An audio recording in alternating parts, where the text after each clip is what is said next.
Hey everyone, it's Cyrano, and today I'm doing a review on the expansion to Civilization 5 Gods and Kings.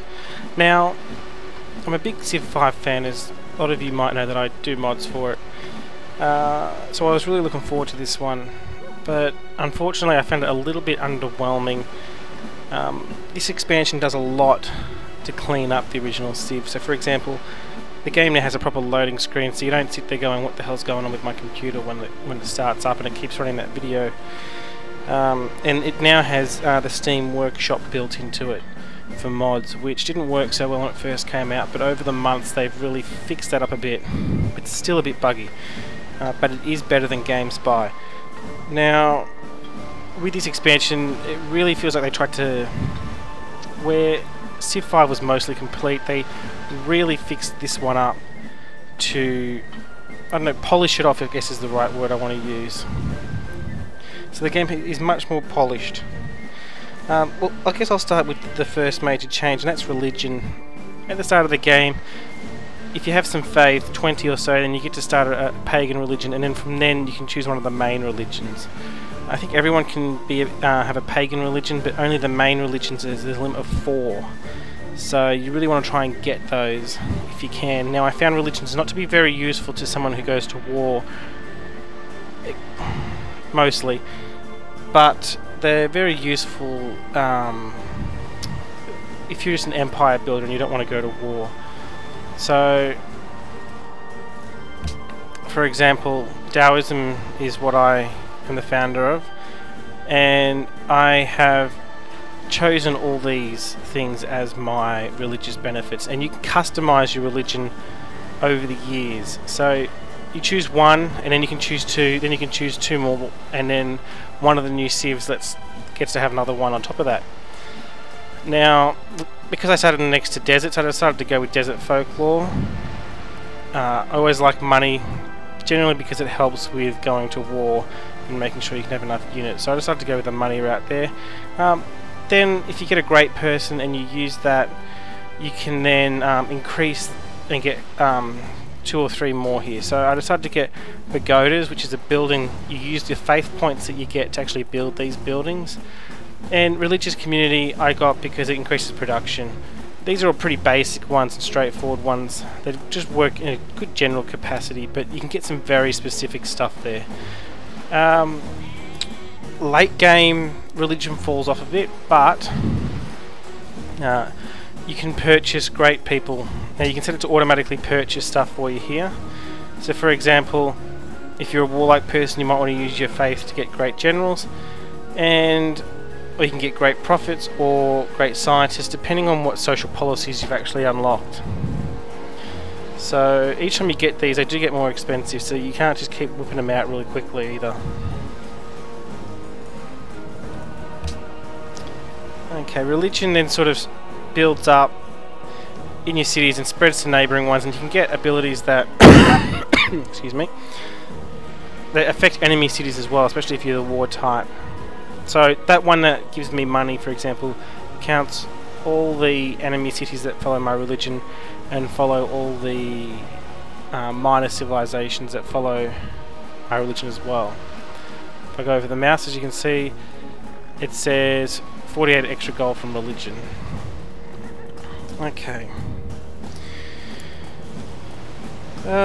Great people have been modified slightly, so they won't work either the same way that you're used to. You have the great prophet, who can build holy sites, and you have a great admiral who can heal ships and sails around, increasing the capacity of those ships.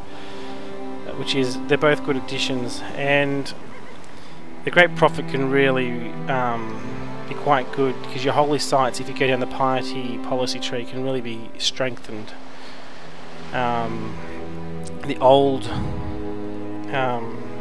great people have also been modified just to get rid of a lot of the sort of strategies people use, like saving up scientists to smash out techs really quickly and that sort of thing. What I like about the generals is when they place their fort, it increases the borders like the old artists did. So you can no longer just pop these things for golden ages like you might have either. The other major change to this game is the spy system. Every time you go up through the ages you get extra spies, and then you generally have to protect your own cities, which generating the most research for you, and you'll have a potential on the screen. And then you'll have an enemy potential too, which is how much science their cities are generating. And if you move your guys into the most potential cities, and your guys are stronger, then you can get more science out of them. But I'm usually ahead in science, and usually end up having to protect myself from attacks. I wish there was more than just stealing of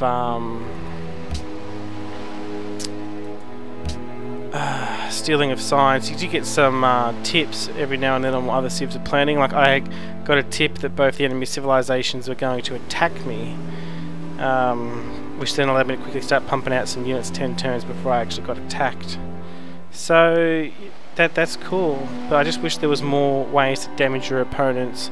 I liked the old way that Master of Orion sort of ran their spies, where you could attack and destroy ships, you could attack cities and planets and that, and I wish you could attack cities and that here as well. I know that spies were way too strong in Civilization 2, and they're probably just too scared of that. I think since Civilization 2, spies have been so strong that they've been afraid to implement them properly again in any other game.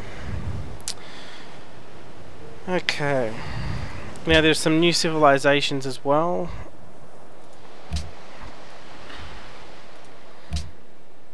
Okay, I can't remember all of them off the top of my head. I think Austria is one. I think Byzantium. I think Ethiopia. The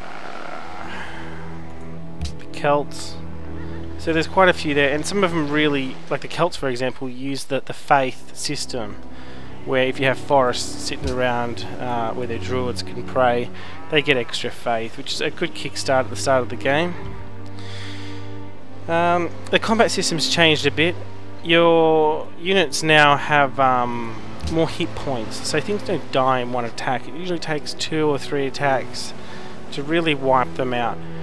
So battles sort of rage on a bit more, and you can use things like artillery. You can move and use things instead of before you moved, either you got attacked or destroyed, or you attacked them and destroyed them instantly.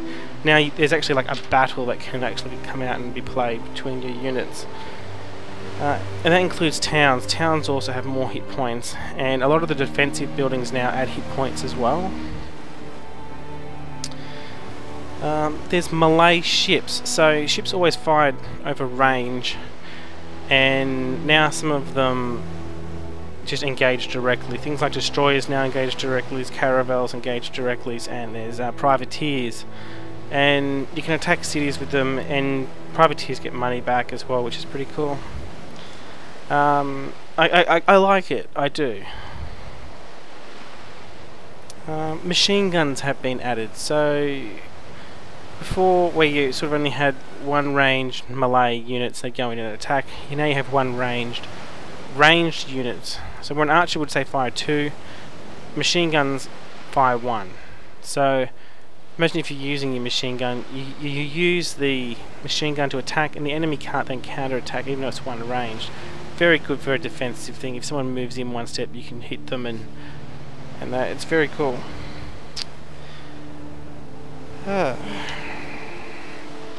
For combat as well, there's been the added World War I sort of era units are nice. It's really just another era with the same mechanics. So you get planes a little earlier, you get tanks a little earlier. It's just the same mechanics though.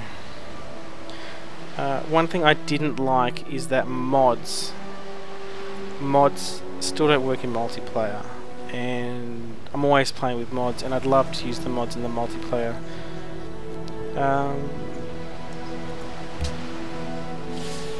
Well, I guess I'll just go around and show a few things. So like I'm at war in this game for example. That reminds me now, one of the changes in this game is you can pillage with your units. and they heal. So pillaging now has quite a usefulness, and you can heal if you start your turn.